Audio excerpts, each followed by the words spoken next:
This podcast is a proud member of the Unidentified Network.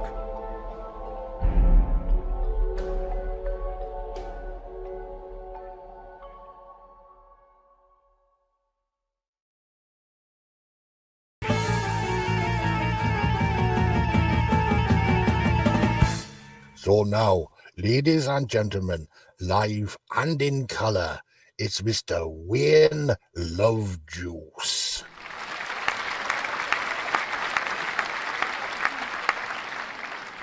The other day I produced a Louis, had a chat with an interesting chappie who said that the YouTube algorithms really aren't that happy. If a channel only broadcasts once a week, so we decided we can text ya whenever we've got a piece of news in our new book on the track Xtra.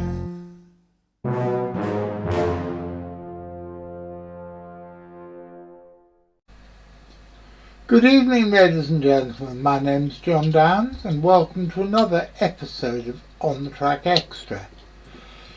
This is my little cat, Lilith, and together every Saturday afternoon and every Wednesday evening, and this one's the Wednesday evening show, we bring you a miscellany, a mishmash, a mélange, a mixture, and I wanted to say Mesopotamia, but that doesn't actually make any sense. But all sorts of other things beginning with M of hard science, weird shit, and surreality. Well, what's surreality, I hear you ask? Well, I think the only person who can answer that is the most surreal person I know, who's also my guest co-presenter in this episode, the one and only Mr. Ve Macrinnon. So, V, what is surreality? Well, the word itself means beyond realism in French, and surreality is distinguished by the sense that things seem real but are so illogical and unsettling that they cannot possibly be. Sometimes everyday life seems like a bizarre dream. It's surreality, making you pinch yourself to see if you're actually asleep. Well, ladies and gentlemen, I did say that I was going to actually introduce V. Macrinnon. Somehow I seem to have got a weird Alison Steadman in Nuts in May impersonator. But never mind, he or she, or it, or whichever, did a very good job in explaining what surreality is. And now me and V are going to talk again about tortoises, what used to be known as Chelonia. Hurrah! And I think they're now known as the Testudines. V, it's nice to have you back after last week. Sorry. Once again, I've discovered a whole bunch of, in fact, Miss Daisy has sent us some Testudine tales which need to be told. So, although last week I thought we were only going to have the two, we've got two more today. And the first thing I'm going to tell you all about is the world's probably oldest tortoise. The world's oldest, as far as we know, land animal with a backbone. I'm stressing with a backbone because there are some invertebrates which are apparently practically indestructible and may well carry on for centuries, if not millennia. But the oldest vertebrate known in the world is called Jonathan's, which means he must be a remarkable reptile. St. Elina is a small and relatively insignificant island in the South Atlantic, and it's about halfway between Brazil to the west and Southwest Africa to the east.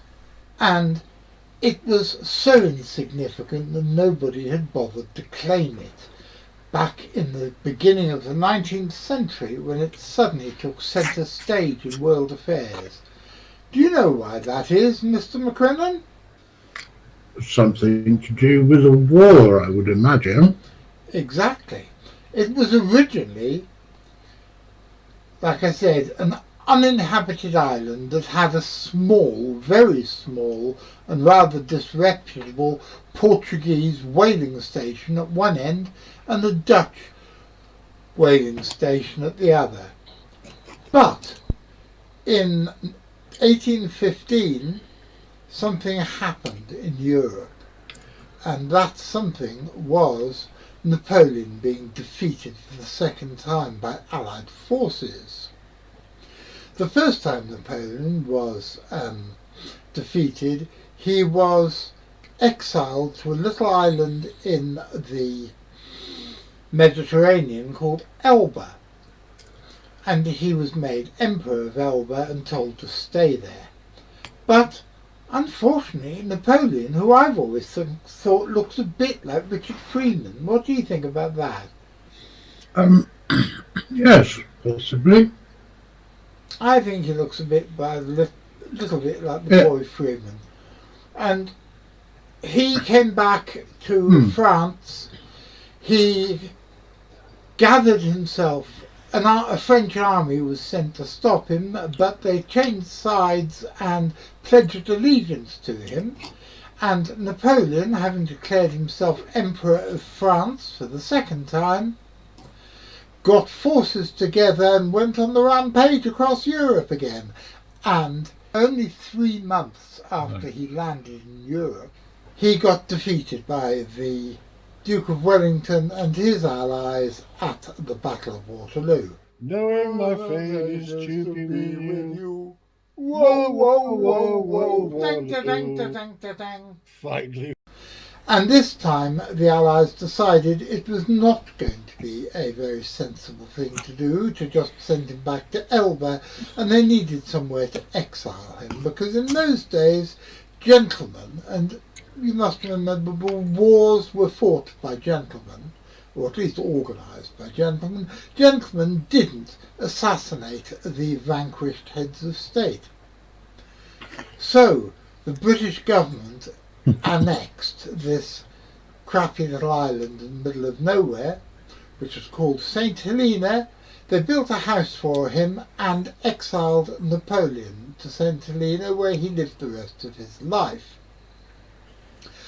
Now, they also annexed an island called Ascension Island, which is considerably to the north of St. Helena, and an island called Christian de Cunha, which is considerably south to St. Helena, and then they put army garrisons on all 3 islands because they wanted to make sure that those dastardly French wouldn't come back, rescue their emperor and put him on the throne for the 3rd time.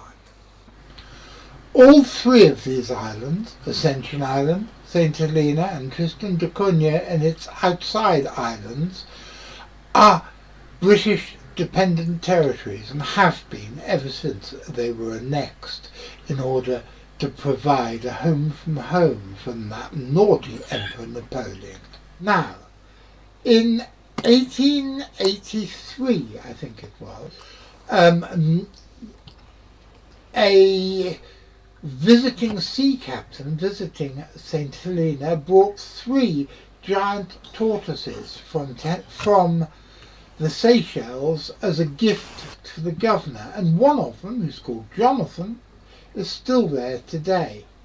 They believe that because all 3 of the tortoises, and there are photographs like this one of them when they were first presented to the governor, were fully grown, that they were at least 50 years old when they were plonked onto the Government House lawn in St. Helena, and so they believe that Jonathan, who I believe was the largest of the 3, is now probably 190 years old, and that he was born in hatched in 1833 or 1838, depending who you believe. And if it was 1833, then the British newspapers who claimed that he was 190 years old were probably correct.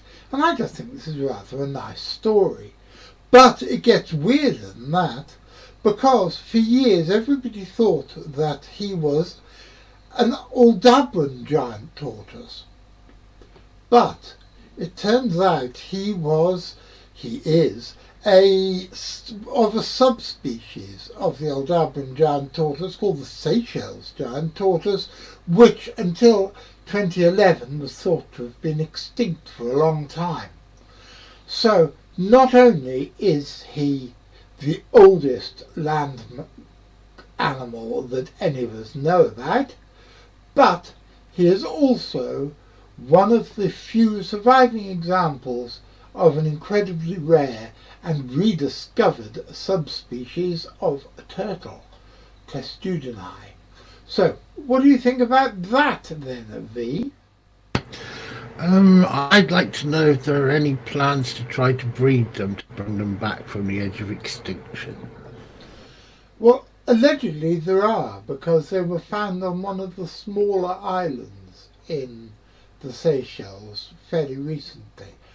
And we know that Jonathan is still sexually potent, because for years he had a mate whose name I think from memory was Emma. And he did mate up until relatively recently with Emma, until it was discovered that Emma had been misgendered and was actually male, and that Jonathan, the tortoise, not me, was actually a very horny little bugger. But that's not the end of the story, and it's not the end of the strangeness either, because back in 2011, not only did they rediscover the Seychelles giant tortoise, but they also rediscovered a second subspecies, the Arnold's giant tortoise. So instead of there being one extant species of Aldabran giant tortoise, there are now 3 subspecies. And I don't know about you, Mr. Macrinnon, but I think that's absolutely smashing. Hurrah! Yes, it's absolutely splendid, isn't it? And now we have a second Testudine tale for you, after having wished a happy birthday to my namesake, the giant tortoise. And I suppose, really, you and I should sing a happy birthday to Jonathan, but if there's time we'll do it at the end. If not, consider it to have been done sort of conceptually.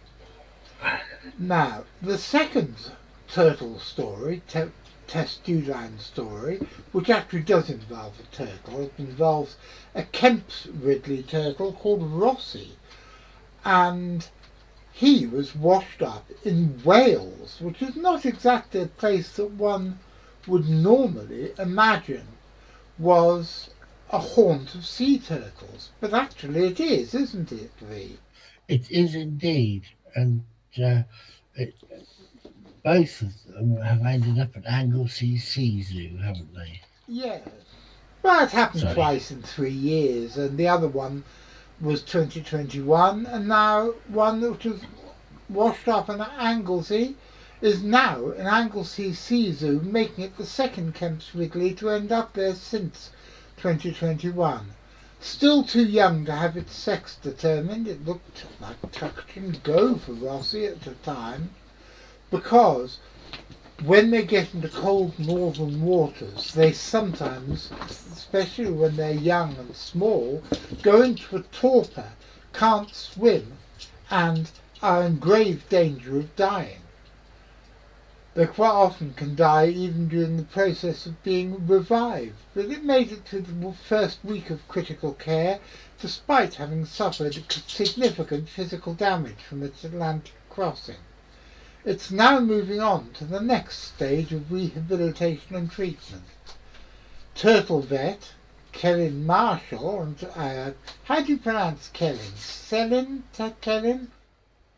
No, it's the Y isn't like the Y is a U. You treat it as a you because it's So, Welsh.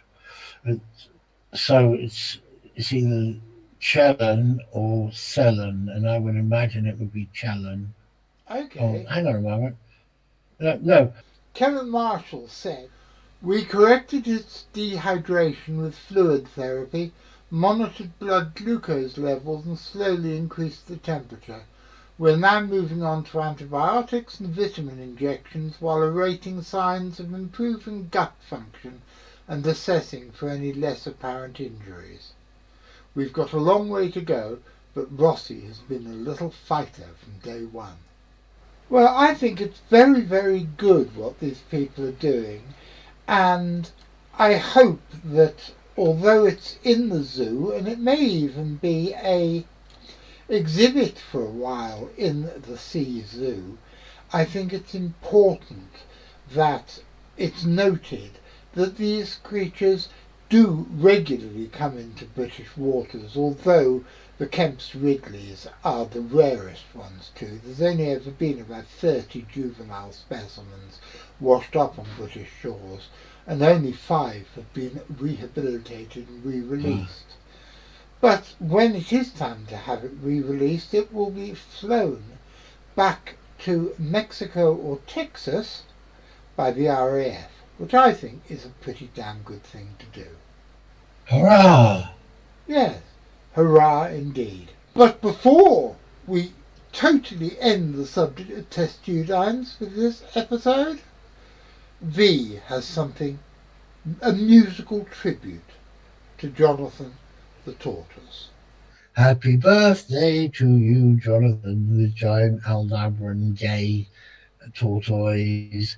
Happy birthday to you.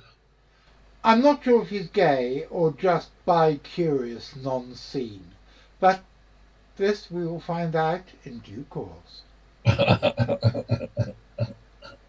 Yeah, he's a twink for all the other tortoises. Well, ladies and gentlemen, that's the end of this episode. I hope you've enjoyed it. I hope you'll be back on Saturday to see us when we have a very interesting interview with... Oh, I'm not going to tell you who the interview's with yet. Do you know why?